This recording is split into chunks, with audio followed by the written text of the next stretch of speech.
Well, for the first time in 13 years, we finally get a Return of the Gun Barrel before the James Bond film actually starts, which was a very good plea of the fans that they saw turn into more classic style of Bond films. However, ironically, that is what all the Spectre is about, hence the name Spectre. Of course, Bond 24, this film came out in 2015 and was a return of the famous Spectre organisation. With the hype of Skyfall raising over $7 billion, we all, like I said, fans were very much anticipating for this film's success. And the opening sequence, as we can see here, is very promising. It's in Mexico City, and like I said, it's always nice when, like in the Bond film Live and Let Die, we get such a huge crowd of actors. Most of them probably aren't even actors, just in costume for the film. It's very much well done. They even hinted the camera texture so that it was, like I said, this being in Mexico, more kind of a hinty kind of orangey look to it, so it feels more kind of, classic rather than just like a plain shot. Of course, the person James Bond kills in the pre-title sequence, of course, is one of the Spectre agents. You have the Spectre ring, which of course is one of the key at the start of the film to unlocking who is behind this secret organisation. Now, fans were mostly thinking that Quantum was the secret organisation.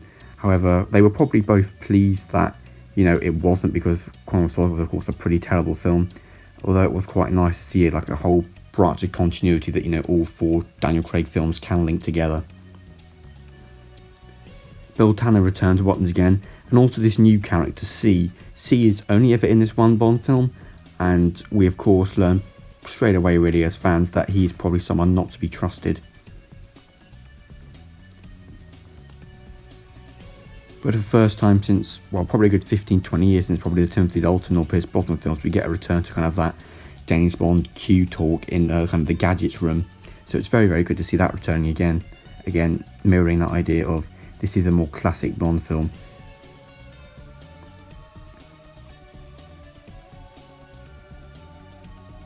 He also gets a sort of micro tracker in his blood.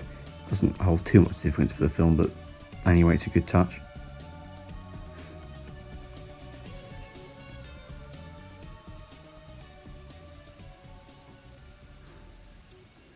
What is really good though is a return of an Aston Martin, not the DB5, but double that, the DB10. It's they actually custom made this Aston Martin just for the James Bond film. There's only, I think, about one or two in the entire world, which is pretty nice. Again, an Aston Martin. I think James Bond should always drive an Aston Martin. Don't really care what model, whether it's a DB5, DB9, Vantage, DB10, or even now DB11. It's always nice to see him driving an Aston Martin. And again, of course, that old Bonds did, of course, drive that Aston Martin DB5, you can see in the background there.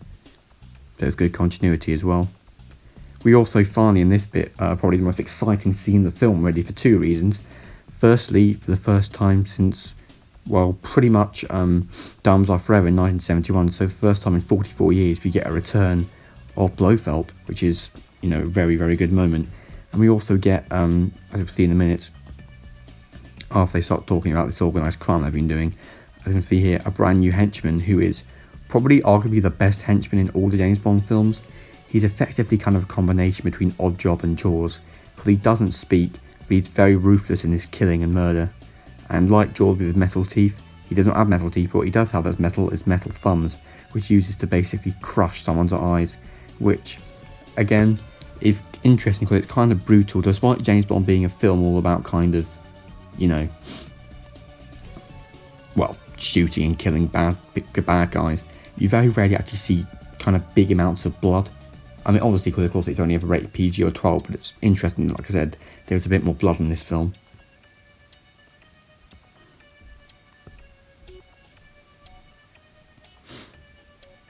But we don't get too much time to enjoy what's going on, as we straight away throw into the car chase of the film, which is actually very, very good. And also this film, I've actually been to this film location. It's Blenheim Palace, where of course Winston Churchill was born, so that's also quite a nice touch. They're not actually in Rome.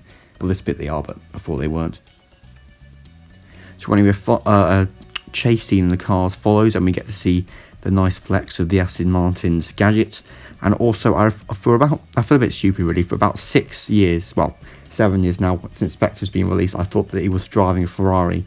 He's not driving a Ferrari. The Hinks, who is the name of the henchman, Hinks is not driving a Ferrari. He's driving a Jaguar. So yeah.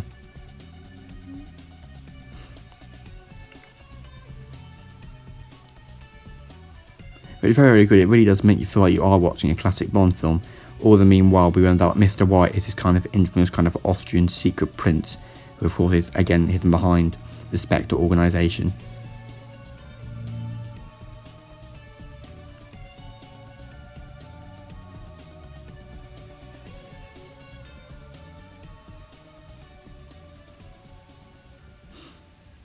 And as James Bond is throwing a flamethrower at Hinks, he manages to make his secret entrance, disentrance, as you could say, with his ejector seat, not ejecting the passenger this time, but injecting himself.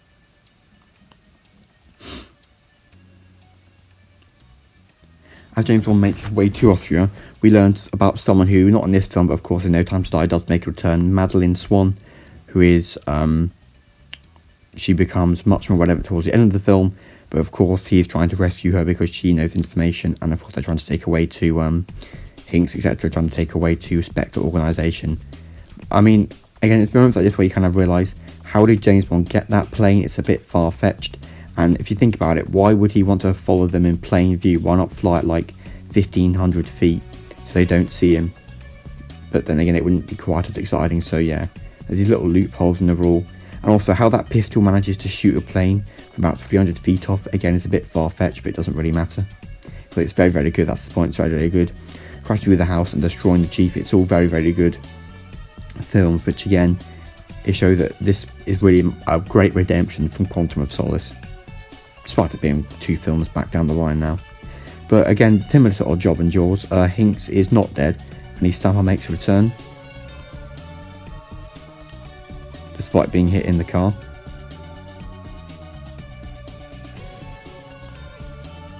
So whilst with Q, they of course finally learn and piece together that all these bad people, Latriff, Hinks, Mr. White and Silver, are all behind this one organisation of Spectre. It's really, really nice. I mean, they even included Dominic Green in there for good measure, even though fans probably couldn't even really remember him, considering how irrelevant he was. It was really nice linking all the films together and technically making the whole Bond series come full circle throughout all 24 films. It always is Spectre, there is always this continuity, Spectre have always been there. Another great thing is first time from Rush with Love. So what, about 53 years after this, 52 years, 1963 to 2015, 52 years later, we finally get another train fight. Sure, there was definitely one in like Spy Love Me. This is like the first one where he's wearing his white tuxedo, very much like Sean Connery. And it's definitely as intense as the fight we saw in From Rush with Love. So again, whilst fighting, you think, will Hinks win or will Hinks make a return? What he actually doesn't, despite being shot in the sort of shoulder. He does indeed. This is his end, and his final line, shoot, as he gets out there, is again reminiscent of what Jaws said at the end of the Moonraker, with him getting his one line. So again, it's that nice link between, you and old henchman. But unfortunately, this is the last we see of Hinks. So yeah, he isn't like going to be a recurring kind of Bond villain.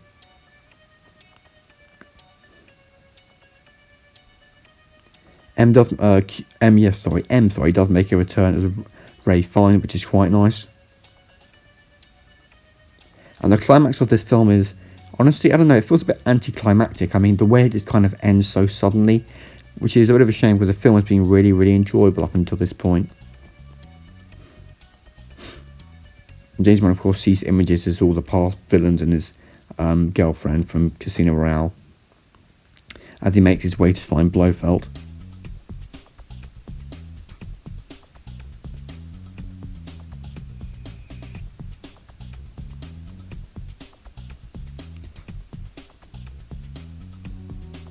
Blofeld was, of course, hidden behind a glass kind of door, and we also see, again, like that time, what was it? For guys, only 1967, so a whole 47 years. I keep trying to do maths in this thing about years. Anyway, a whole 47 years after that film, we finally get in with that kind of cut eye again, which is very, very nice.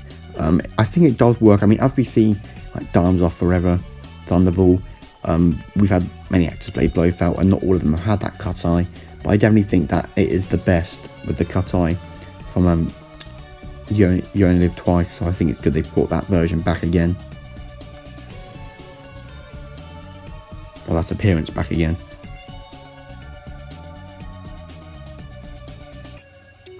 Emma of course bumped into C, and indeed this is also C's end.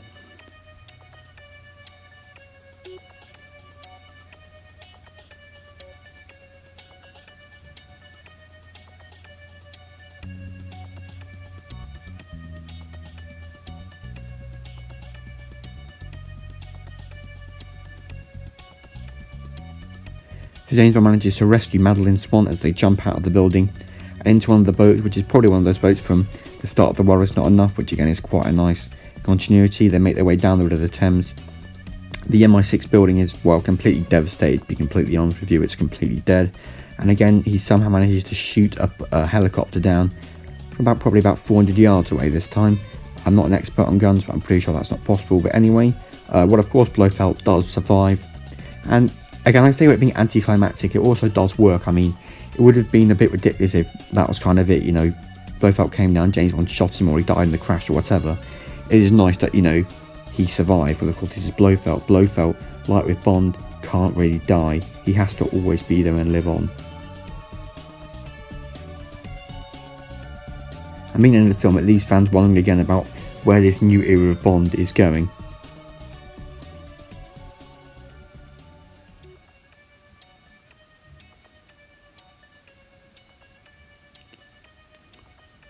So in the end, James Bond chooses to retire from MI6 and decides to live out a life with Madeline Swan.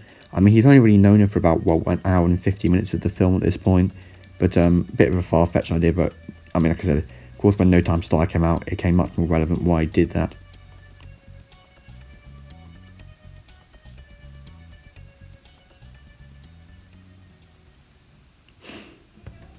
And with that, the film slowly starts to wind down to the end, with James Bond leaving MI6 forever, or at least for now, and he drives off in his Aston Martin DB5, which Q returns to him. So thank you all so much for watching. I'll see you next time. Goodbye.